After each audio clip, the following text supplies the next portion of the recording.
ఇందులో NCC join అవ్వనుకుంటా అది ఎంతవరకు ఉపయోగం ఉంటుంది? చాలా మంచిది సార్. ఎన్సీసీ అన్నది అసలు ఎన్సీసీ అనే ఒక ఇన్స్టిట్యూషన్ని ఏర్పాటు చేసింది దీనికోసమే సార్. ఓకే, యూత్లో ఒక డిసిప్లిన్ తీసుకురావాలి, దేశం పట్ల ఒక ప్రైడ్. మా ఇన్స్ట్రక్టర్ చెప్పేవాడు sir, be disciplined and take pride in your nation. Be disciplined and take pride in your nation. మీరు అన్నారు సార్ రాగానే, సార్ మీ డ్రెస్సింగ్ స్టైల్ బాగుంది అని అన్నారు. Because I took pride in how I look. నేను ఇంటర్వ్యూకి వచ్చినా, నేను నార్మల్గా మీరు నన్ను ఎప్పుడు కలిసినా నేను ఇలాగే కనిపిస్తాను sir, because I take pride in myself. So ఆర్మీలో నేర్పించేదే ఇది sir, be disciplined, take pride in the nation. నువ్వు దేశానికి ఏం కాంట్రిబ్యూట్ చేస్తున్నావు ఆ డైమెన్షన్ ఆలోచించమని నేర్పిస్తారు అది సార్. ఎన్సీసీ తర్వాత ఎన్సీసీలో సి సర్టిఫికేట్ ఉంటాయి. ఏది ఉంటే అందులో ఆర్మీలోకి? ఎన్సీసీ సి సర్టిఫికేట్లో మీకు మినిమం బి గ్రేడింగ్ ఉంటే కనుక ఆర్మీకి మీరు డైరెక్ట్గా ఎన్సీసీ స్పెషల్ ఎంట్రీ స్కీమ్ పరంగా వెళ్ళిపోవచ్చు sir, without written examination. SSB ఉంటుంది sir, SSB is very important. SSB ఉంటుంది. ఎస్ఎస్బి పాస్ అవుతే కనుక without written examination you can join the arm force. Okay, దాని తర్వాత మరి ఇంకా కెరీర్ బాగా వెళ్ళాలి, ఇంకా బాగా చదువుకోవాలంటే అవకాశం ఉంటుంది అంటారా?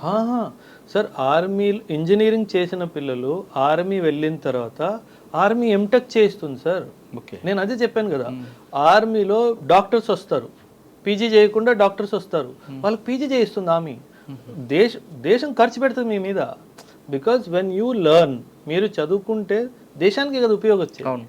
సో ఆ డైమెన్షన్లో డెఫినెట్గా దే విల్ హెల్ప్. సార్, ఫైనాన్షియల్గా తీసుకుంటే సార్, ఆర్మీలోకి వచ్చినప్పుడు సోల్జర్ నుండి మన ఆఫీసర్ వరకు శాలరీ ఎలా, ఏ బేసిక్లో ఉంటాయండి? సార్ స్టార్ట్ అవుతుంది అంటే నాకు ప్రస్తుతం ఉన్న పే స్కేల్స్ పరంగా 7th పే కమిషన్ నడుస్తుంది సార్. దాని పరంగా నాకు తెలుసుండి ఈజీగా ఒక సోల్జర్ కూడా ఇంటికి నెలకి ₹1,00,000 దాకా తీసుకొస్తారు నెలకి. ఎందుకంటే మీరు ఎక్కడ పోస్టింగ్ ఉందో ఫీల్డ్ అలవెన్సెస్ ఉంటాయి, చాలా డిఫికల్ట్ టెరెన్స్లో సర్వీస్ ఉంటుంది కదా సార్, స్పెషల్ అలవెన్సెస్ ఉంటాయి సార్. సోల్జర్కి మీరు చెప్తే నమ్మరు సార్, నేను ఇలా చెప్తున్నానని అనుకోకండి. అ soldier can survive in the army at the cost of ₹100 per month. చెప్తే నమ్ముతారా సార్? సోల్జర్ ₹100 ఖర్చు పెట్టి ఆర్మీలో 4 రోజులు బతికేయచ్చు హ్యాపీగా. Food free, boarding lodging free, rum and liquor free for soldier, and training free, his health and everything free, leave వచ్చినప్పుడు జీతం free. వాడు ఏది ఖర్చు పెట్టాల్సిన అవసరం లేదు సార్. ఎవ్రీథింగ్, నీ బట్టలు, నీ చెప్పులు అన్నీ ఫ్రీ. ₹100 సబ్బు, షేవింగ్ కిట్ చాలు. You can easily survive. Can you imagine sir, ఒక బీటెక్ పాస్ అయిన పిల్లోడు 20,000 సంపాదించడానికి కష్టపడుతున్నాడు. అవును. సో నువ్వు 10th 12th పాస్ అయ్యి నెలకు ₹1,00,000 సంపాదిస్తూ ₹100 మీద గడిపేస్తున్నావు. ఇంకేం కావాలి సార్? కరెక్టే కదా. So that is the reason why నార్త్లో ఇంత క్రేజ్ ఎందుకు ఉంది సార్ ఆర్మీకి. వాళ్ళు అర్థం చేసుకున్నారు, ఈ బయట ఐటీ సాఫ్ట్వేర్లో టెన్షన్ తప్పితే, రోగాలు తప్పితే ఏమి రావట్లేదు. ఇక్కడ వెళ్తే హెల్త్ ఉంది, ఫ్రీగా దొరుకుతుంది, మీకు ట్రైనింగ్ చేస్తున్నాడు, రోజుకి మీరు ఏమైనా డబ్బులు కడుతున్నాడు ట్రైనింగ్ లేదు కదా, ఫ్రీగా ట్రైనింగ్ చేస్తున్నాడు. He's making a man out of you and giving you salary also. That's what. ఆఫీసర్స్కి కొన్ని ఖర్చులు ఉంటాయి, కానీ జవాన్స్కి మాత్రం నిజంగా చెప్తున్నాను సార్, ₹100లో హ్యాపీగా ఉండొచ్చు. ఒక్కొక్క జవాన్ మీద ఎంత ఖర్చు అవుతుందండి సార్? చాలా sir. Initial basic training sir, నేను ఆర్టిలరీ సార్. ఆర్టిలరీ అంటే పెద్ద పెద్ద గన్స్, ఒక్కొక్క రౌండ్ లక్షల్లో ఉంటుంది సార్. ఒక్కొక్క ఆఫీసర్ మీద కొన్ని హండ్రెడ్స్ ఆఫ్ రౌండ్స్ వాడికి ఇచ్చి వాడికి ప్రాక్టీస్ చేస్తారు. దేశం చాలా ఖర్చు పెడుతుంది సార్ ఆర్మీ మీద. ట్రైనింగ్ అని చెప్పేసి, ఇండివిజువల్ ట్రైనింగ్ అని చెప్పేసి, రెజిమెంటల్ ట్రైనింగ్ అని చెప్పేసి చాలా డబ్బులు ఖర్చు పెడుతుంది.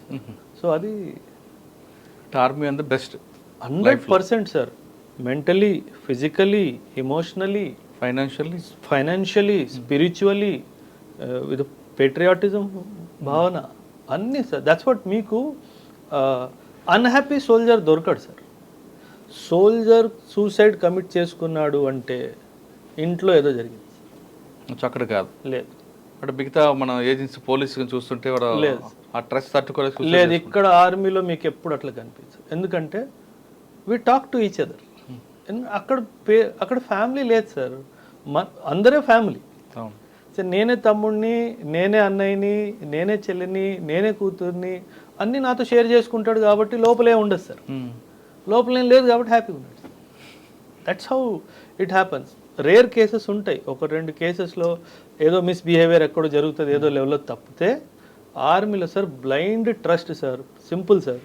అక్కడ నుంచి ఫైరింగ్ అవుతుంది, మీరు ఆ కొండ వెనుకున్నారు, నేను ఈ కొండ వెనుకున్నాను, అక్కడికి వెళ్ళి వాడిని చంపాలి. నేను మీకు మాట కూడా మాట్లాడు, నేను మీ వైపు చూస్తాను, నేనేం చెప్పానో మీరు అర్థం చేసుకుంటారు సార్. నాకు కవరింగ్ ఫైర్ ఇస్తారు, నువ్వు ఉన్నావు నాకు ఫైరింగ్ కవర్ ఇస్తున్నావు అని చెప్పి నేను బ్లైండ్కి వెళ్ళిపోతాను సార్. ఆ ట్రస్ట్ ఎలా వచ్చింది? ఒకరినొకరు అర్థం చేసుకుంటేనే కదా వచ్చింది సార్, ఒకరినొకరు మన బాధలు చెప్పుకుంటేనే కదా వచ్చింది సార్. సో ఆ ట్రస్ట్ లెవెల్ బిల్డ్ చేయడానికే ట్రైనింగ్ ఇంపార్టెంట్. అంటే ఐ కాంటాక్ట్తోనే నడుస్తుందా? మాట్లాడాల్సిన అవసరమే లేదు సార్, కంటి చూపుతో చెప్పేయచ్చు. అసలు నా మెసేజ్ అంటే వాడు తెలిసిపోతుంది. ఓకే, అంటే దీనికి ఒక ట్రైనింగ్ ఉంటుందండి, లేదంటే మనకి మన ఇద్దరి మధ్యన ఉన్న మాటలతోనే అండర్స్టాండింగ్ ఉంటుంది? ఫీల్డ్ క్రాఫ్ట్ అని చెప్పేసి ట్రైనింగ్ ఉంటుంది సార్. ఈ ఫీల్డ్ క్రాఫ్ట్లో అన్నీ నేర్పిస్తారు సార్. ఎన్నిసార్లు కన్నురెప్పులు కొడతాము, ఎటువైపు చూస్తాము, ఆ డైమెన్షన్, అంటే హ్యాండ్ సిగ్నల్స్ ఉన్నాయి, చాలా ఫీల్డ్ క్రాఫ్ట్ అంటారు దీన్ని. ఒకసారి ఐ కాంటాక్ట్ గురించి చెప్పండి. ఫీల్డ్ క్రాఫ్ట్లో సార్, ఫీల్డ్ క్రాఫ్ట్ ఇబ్బంది లేకపోతే అది కూడా అంటే పర్వాలేదు, ఐ ఎక్స్ప్లెయిన్ సార్. అంటే ఒక ఆపరేషన్కి వెళ్ళాను సార్, డే ఆపరేషన్ ఉంటే సిగ్నల్స్ వేరే ఉంటాయి, నైట్ ఆపరేషన్స్ ఉంటే సిగ్నల్స్ వేరే ఉంటాయి. డే ఆపరేషన్ అనుకుందాం సార్, నేను ఒకసారి సార్ నేను 2 times అంటాను అంటే బ్లింక్ చేయాలి, వాడు అర్థం చేసుకుంటాడు. ఈ 2 times బ్లింక్ చేశారంటే నెక్స్ట్ మూవ్ ఇది. ఎందుకంటే ఒక్కొక్కసారి మనం క్లోజ్ కాంబాట్లో దగ్గరగా ఉన్నప్పుడు, ఫైటింగ్ చేస్తున్నప్పుడు మనం చెప్పింది వాడికి వినిపించేసింది అనుకోండి, he will counter it. So అది చెప్పకుండా డెఫినెట్గా చేయాలి కాబట్టి ఇలా చాలా సిగ్నల్స్ ఉంటాయి. ఓకే, 2 times చెప్పారు, 3 times బ్లింకింగ్ చేస్తే అంటే మనం ఏం డిసైడ్ చేసుకున్నాం అంటే it is not fixed template ఏం కాదు సార్. మన ట్రైనింగ్లో, మన క్లోజ్ ట్రైనింగ్లో 2 timesకి ఇది సిగ్నల్, 3 timesకి ఇది సిగ్నల్, 4 timesకి ఇది సిగ్నల్, ఆర్ లాంగ్ హోల్డ్ అంటాం మనం. నేను కన్ను ఇట్లా కూర్చొని చాలాసేపు హోల్డ్ చేశాను అనుకోండి, ఒక 5 seconds 7 seconds, దానికి ఒక అర్థం ఉంది. సో అదొక signal. So this is how we operate in operations. అంటే ఆపరేషన్ తగ్గట్టు మీరు సిగ్నల్ మారిపోతుంటాయి అంటే ఒకటి ఫిక్స్ ఉంటుంది? నో, ఎందుకంటే urban combat, rural combat. Urban combat అంటే బిల్డింగ్స్లో వెళ్ళి మనం రూమ్ ఇంటర్వెన్షన్ ఏమైనా చేయాలన్నా, విలేజెస్లో కొండల్లో ఏమైనా చేయాలన్నా, అది వేరే వేరే డైమెన్షన్స్. సార్ డే టైం అనుకుంటే బ్లింకింగ్ చేస్తాం, నైట్ టైం ఏం చేస్తాం? నైట్ టైం అంటే మనకి రేడియో సెట్ ఉంటుంది కదా సార్, మోటరోలా హ్యాండ్ సెట్ ఉంటుంది, దాన్ని నొక్కితే చిన్న బీప్ సౌండ్ వస్తుంది సార్. అది ఎన్ని కాల్స్ ఇచ్చానా, 3 times 4 times 5 times, దానికి ఒక్కొక్క సిగ్నల్ ఉంటుంది. ఇలా చాలా ఉంటాయి సార్. ఓకే, ఎక్కువ రివీల్ చేయొద్దండి, బాగా కొన్ని సీక్రెట్స్ ఉంటాయి కాబట్టి రివీల్ చేయకపోవడం కూడా కరెక్ట్.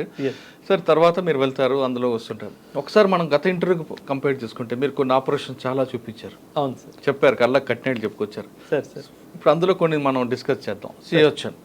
సిహెచ్ఎన్కి వచ్చేసరికి దానికి స్పెషల్ ట్రైనింగ్ ఉంటుందా, లేదు సడన్గా తీసుకొచ్చి వేశారనుకో? లేదండి, ఎందుకంటే ఆ వెదర్లో మనం సర్వైవ్ అవ్వలేము సార్. గుల్మర్గ్లో, జమ్మూ అండ్ కాశ్మీర్లో గుల్మర్గ్లో మనకి హై ఆల్టిట్యూడ్ వార్ఫేర్ స్కూల్ అని ఉంది సార్, HAWS, హాజ్ అంటారు. దాంట్లో బేసిక్ ట్రైనింగ్, అడ్వాన్స్డ్ ట్రైనింగ్ ఉంటుంది సార్. మీరు సబ్-జీరో టెంపరేచర్స్ అంటే 0కి కింద ఉన్న టెంపరేచర్స్లో ఎలా సర్వైవల్ ఉండాలి అవన్నీ నేర్పిస్తారు సార్. గుల్మార్గ్. సో ఒక బేసిక్ అడ్వాన్స్డ్ ట్రైనింగ్ నేను 2005లో ఆ ట్రైనింగ్ చేశాను సార్. సో సార్ మీరు ఏ మంత్లో వెళ్ళారు అక్కడికి? సార్ జనవరి డిసెంబర్ సార్, చచ్చిపోయాం sir. That was my first exposure. నేను మంచు చూడడమే ఫస్ట్ టైం సార్, నేను స్నో చూడడమే లైఫ్లో first time. So that was Gulmarg. మీరు చెప్పిన ప్లేస్కి పీక్ పాయింట్కి వెళ్ళాము, రోప్ దీంట్లో నేను కూడా వెళ్ళాను. ఓకే, టూరిస్ట్గా వెళ్ళా సార్. అక్కడ నుంచి ఒక పాకిస్తాన్ బార్డర్ కనిపిస్తుంటుంది, వాళ్ళే వీళ్ళు అని చెప్తుంటారు, కరెక్టేనా? సార్, టాప్ పీక్ పాయింట్కి వెళ్ళాను నేను. ఎస్ సాధు పోస్ట్కి వెళ్ళి ఉంటారు, సలలం టాప్కి వెళ్ళి ఉంటారు. అవును సార్, అక్కడ నుంచి కనిపిస్తుంది. కనిపిస్తుంది సార్ ఎంత, ఎందుకంటే అది సియాచిన్ కాదు సార్, గుల్మార్గ్లోనే మనకంతా పెట్రోలింగ్ అంతా జరుగుతుంది సార్. అదంతా బార్డర్ ఏరియా కాబట్టి ఇటువైపు మనం ఉన్నాము సార్, పిఓకే మందే కదా సార్. సో ఆ డైమెన్షన్ అక్కడ ట్రైనింగ్ తీసుకున్న తర్వాతే ఇండక్షన్స్ అవన్నీ జరుగుతాయి సార్. ఎందుకంటే స్పెషలైజ్ ట్రైనింగ్ సార్, అంటే ఆ -50, -60, -70 టెంపరేచర్లో సర్వైవల్ అవ్వడం అంటే you need to be mentally very very strong sir. Sir food ఏముంటుందండి ఇక్కడ? సార్ అక్కడ మీరు చెప్తే నమ్మరు సార్, సియాచిన్ అన్నామా, సియాచిన్ దాన్ని హెలీ మెయింటైన్డ్ పోస్ట్ అంటారు. అంటే మనకి ఏదైతే రాషన్ అవన్నీ వస్తాయో అది హెలికాప్టర్ ద్వారానే వస్తుంది సార్, బై రోడ్ దారి లేదు కాబట్టి. కాజు, బదాం, డైరీ మిల్క్ చాక్లెట్స్ బాక్సుల్లో హెలి డ్రాప్ అవుతుంది సార్. ఒక్కొక్కసారి మేము వెళ్ళి తెచ్చుకోం కూడా sir. So that is the quality of food the government provides. కానీ అవి బాగా హెల్త్గా అయిపోతాయి కదండి. అక్కడ కావాలి సార్.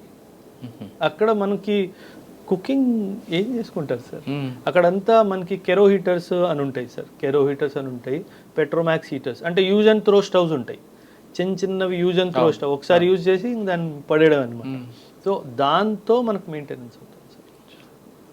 అంటే డ్రై రేషన్ తప్ప అంతే సార్, అక్కడ కుకింగ్ అదంతా ఆ టెంపరేచర్ నూడిల్స్ అవి కూడా అంటే హాట్ వాటర్ వేసుకొని తినేయడం. సో ఎందుకంటే బియాండ్ దట్ మనకు ఉండదు సార్ అక్కడ. మనం స్టీల్ కానీ ఐరన్ కానీ ఏది ముట్టుకోవడానికి లేదు సార్ అక్కడ. సో ఆ డైమెన్షన్ అంటే కంప్లీట్గా డ్రై రేషన్ వాటర్ బాయిల్ చేసుకొని తాగడం sir. You have to drink the water within 1.5 minutes. ఆ తర్వాత మనం తాగలేదు సార్. అయితే వేడిగా ఉంటుంది, అటు చల్లగా కూడా ఉంటుంది. అది ఎర్లీ మార్నింగ్ ఎక్కువ ఉంటుంది కదా వింటర్ టైంలో, అప్పుడు ఎలాగ ఉంటుంది పరిస్థితి? ఎప్పుడు sir? Early morning sir 2 to 4 bracket is the worst time sir. కాకపోతే పెట్రోలింగ్ స్కెడ్యూల్ అదే టైంలో ఉందనుకోండి తప్పదు, చచ్చిపోయాను తప్పదు సార్, ఇంకెళ్ళాల్సిందే. ఎందుకంటే when you are serving the country, so మీ పర్సనల్ సేఫ్టీ కానీ కంఫర్ట్ కానీ వెనక్కి పెట్టేసి ఇంకెళ్ళిపోవడం.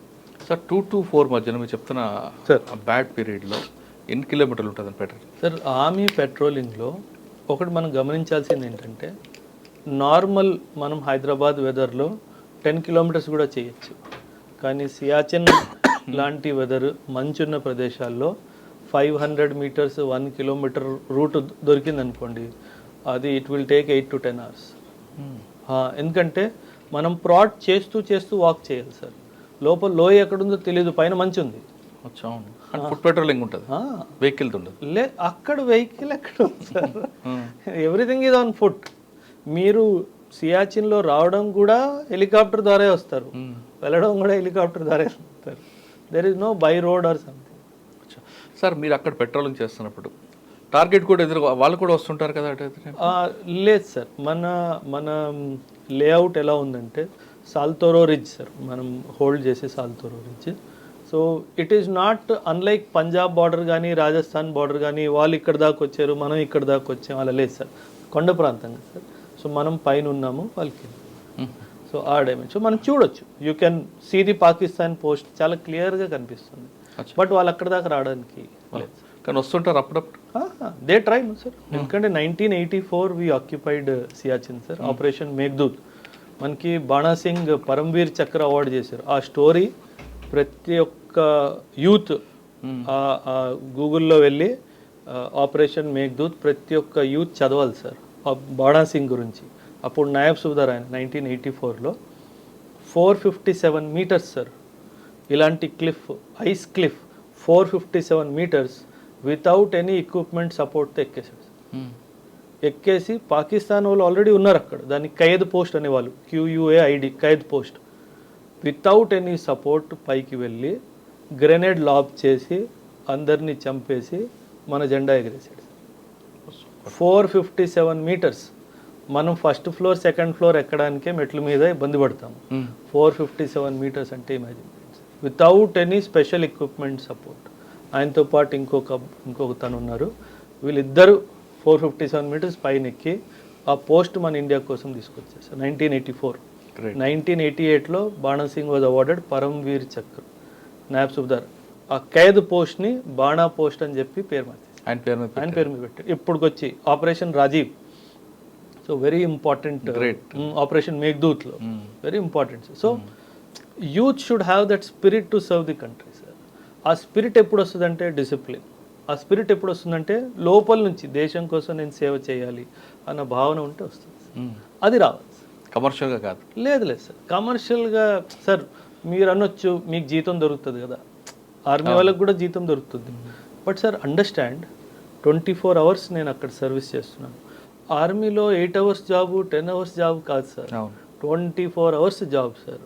ఆ డిఫికల్ట్ కండిషన్స్లో ఎక్స్ట్రీమ్ ట్రైనింగ్ కండిషన్స్లో, ఎక్స్ట్రీమ్ వెదర్ కండిషన్లో మీరు సర్వీస్ చేస్తున్నారు అంటే the salary is only to support your families. Right. నేను చెప్పే కదా, మీరు 100 రూపాయల్లో బతికేయచ్చు. అవును.